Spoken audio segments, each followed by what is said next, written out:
You ever buy something for yourself? Something small, maybe a shirt, a gadget, even just good food. And instead of feeling happy, you feel this weird, uncomfortable guilt.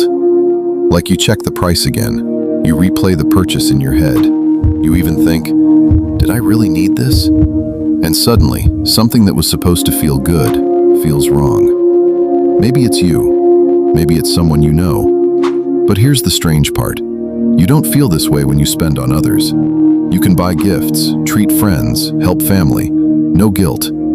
But the moment it's for you, something changes. And that's not random. There's actually a quiet psychology behind it. There's one type of person who feels this deeply. The one who was taught, directly or indirectly, that money is serious. Maybe growing up, money was always tight. You heard things like, don't waste, save it for later. We can't afford that. So your brain learned something very simple. Spending equals danger. Now, even if you earn well, even if you can afford it, that old wiring is still there. So when you buy something for yourself, your brain doesn't say, nice, you deserve this. It says, be careful. And that feeling? That's not guilt from the present.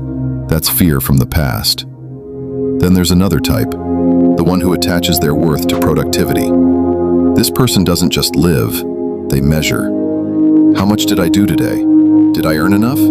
Did I deserve this? So when they spend money on themselves, their brain quietly asks, did you earn this enough?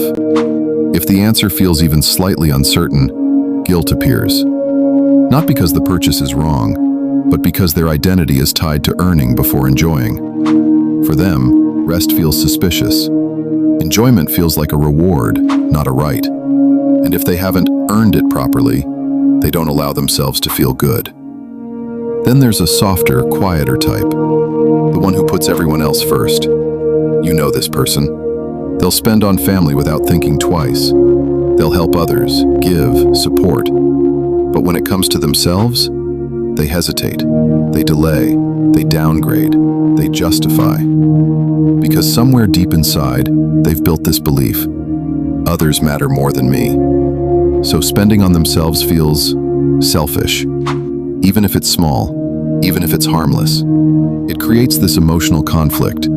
I want this, but should I really? And that tension turns into guilt, not because they did something wrong, but because they're not used to choosing themselves. But here's where it gets interesting. There's another type, and they don't even realize it.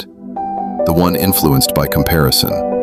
They scroll, they watch others, they see success, luxury, lifestyle.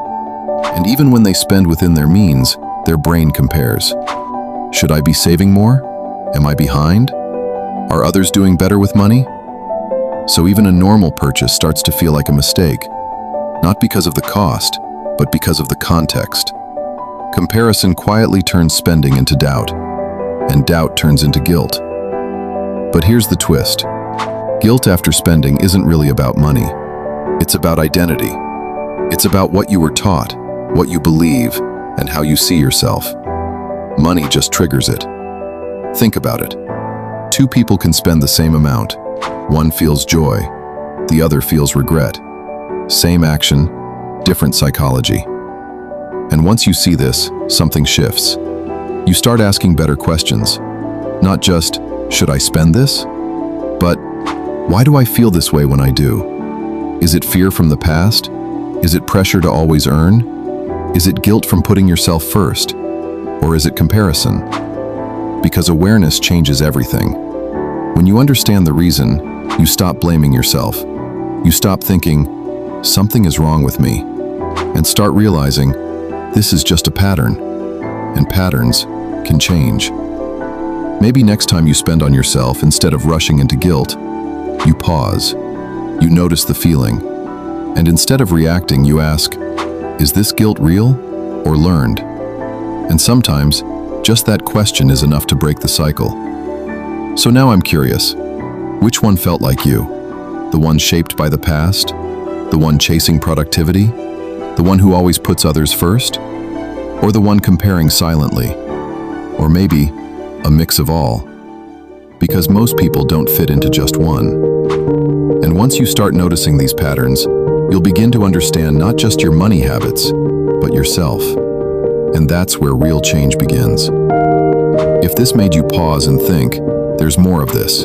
Quiet patterns, hidden behaviors, the psychology behind the things we don't question. You might want to stay around.